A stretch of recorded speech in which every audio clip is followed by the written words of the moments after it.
আমাদের বাড়ির পেছনেই ছিল একটি ঘন কলা বাগান, যা বহু বছর ধরে চলে আসছিল। কিন্তু এই বাগানেই আমাদের পরিবারের জন্য এক অভিশাপ নিয়ে এলো। হঠাৎ একদিন একদিন হঠাৎ করেই আমার খালার শরীর খারাপ হতে শুরু করে। প্রথমে জ্বর, তারপর খালার আচরণ পাল্টে যেতে থাকে। তিনি অদ্ভুত স্বরে কথা বলতে শুরু করে, যা তার স্বাভাবিক কণ্ঠস্বর নয়। খালা চিৎকার করে বা ফিস ফিস করে বলছেন, আমি এ বাগানকে ছাড়ব না। আমার শান্তি নষ্ট করেছিস, তোদের সবাইকে শেষ করে দেব।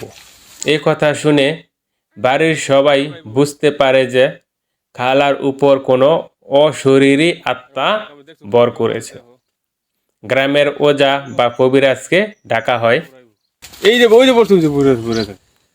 অনেক চেষ্টার পর ওজা জানতে চাইলেন এই আত্মা কি চায়, কেন সে আমার খালাকে কষ্ট দিচ্ছে। এক সময় আত্মাটি শান্ত হয়ে এবং খালার মুখকে পরিষ্কার বলে ওঠে, এই কলা বাগান কেটে ফেলো। এই বাগানের গাছই হলো আমার ডেরা। যতক্ষণ গাছ থাকবে আমি মুক্তি পাব না, তোদেরও শান্তি দেব না। আজই কেটে ফেলতে হবে। পরিবারের সবাই ভয়ে এবং আতঙ্কে দিশেহারা হয়ে যায়। একদিকে শখের বাগান, অন্যদিকে খালার জীবন। কিন্তু খালার শারীরিক অবনতি দেখে সবাই সিদ্ধান্ত নেয় কলা বাগান কাটতেই হবে। সেই আত্মা আমাদের সময় দেয়নি। পরদিনই আমরা কয়েকজন মিলে ভয়ে ভয়ে কলা বাগান কাটতে শুরু করলাম। প্রতিটি কোপ যেন ছিল সেই অশরীরী আত্মার বাঁধন আলগা করার চেষ্টা।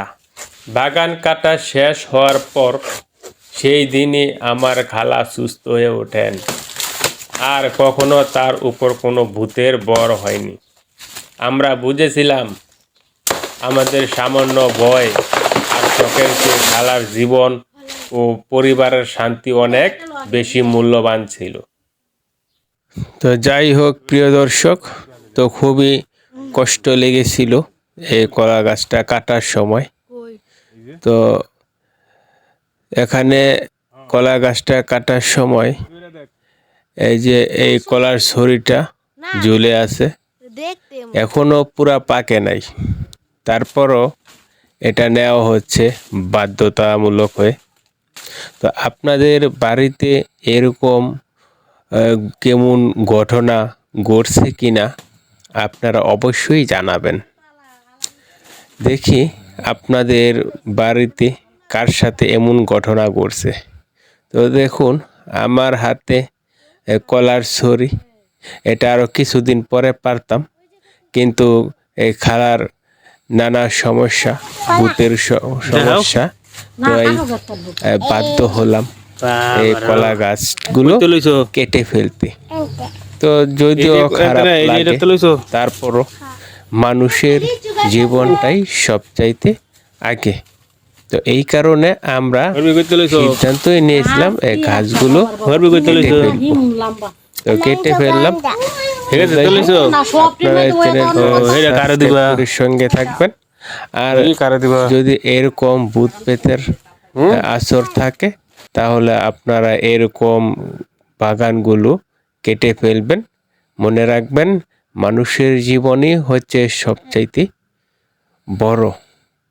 বাগান অন্য যে কোনো জায়গায় করতে পারবেন, কিন্তু মানুষের কোনো ক্ষতি হয়ে গেলে সেটা সহজে পাওয়া যায় না, বা ক্ষতিটা পুষিয়ে ওঠা যায় না, খুবই সময় লাগে।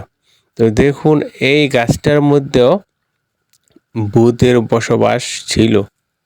খুবই জঙ্গল হয়ে আছে, আপনারা লক্ষ্য করছেন। আর ভিতরেই দেখুন একটা কি জানি বলে এটাকে, আমরা তো এটাকে আরজিনা বলি, আর আপনাদের কি বলা হয় জানি না। তো এই গাছটার মধ্যে আর এই কলা গাছগুলোর মধ্যে এই ভূত প্রেতের ডেরা ছিল। তো যাই হোক প্রিয় দর্শক, তো আপনারা খুবই সতর্ক থাকবেন, বাড়ি ঘরের আশেপাশ পরিষ্কার রাখবেন।